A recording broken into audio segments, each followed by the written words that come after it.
कुछ कहा नहीं जा सकता वह क्या बोलेगा, कुछ कहा नहीं जा सकता आगे क्या होगा, कुछ कहा नहीं जा सकता वह क्या करेगा, कुछ कहा नहीं जा सकता मैं कहाँ रहूँगा।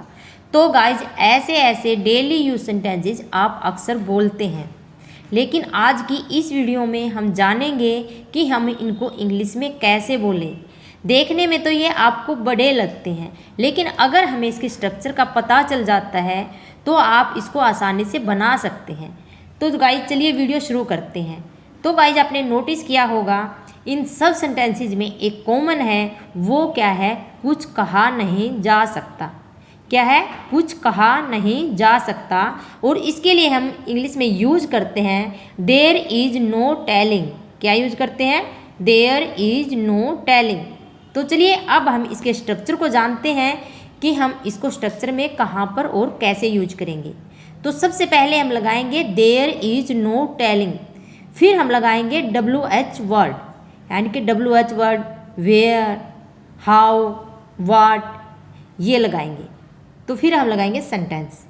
तो चलिए अब हम एग्जाम्पल की मदद से इसको और अच्छे तरीके से समझते हैं कि हम इन एग्जाम्पल को कैसे बनाएंगे।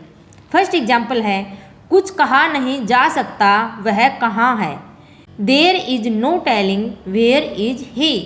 कुछ कहा नहीं जा सकता वह कैसा है। There is no telling how is he. There is no telling how is he. कुछ कहा नहीं जा सकता मैं कहाँ रहूँगा। There is no telling where will I stay. There is no telling where will I stay. कुछ कहा नहीं जा सकता वह क्या करेगा। There is no telling what will he do. There is no telling what will he do. कुछ कहा नहीं जा सकता आगे क्या होगा।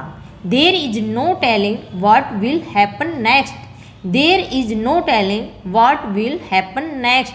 कुछ कहा नहीं जा सकता वह क्या बोलेगा। There is no telling what will he say. There is no telling what will he say. तो गाइज आप ऐसे ऐसे और भी सेंटेंसेस बनाने की प्रैक्टिस कीजिए।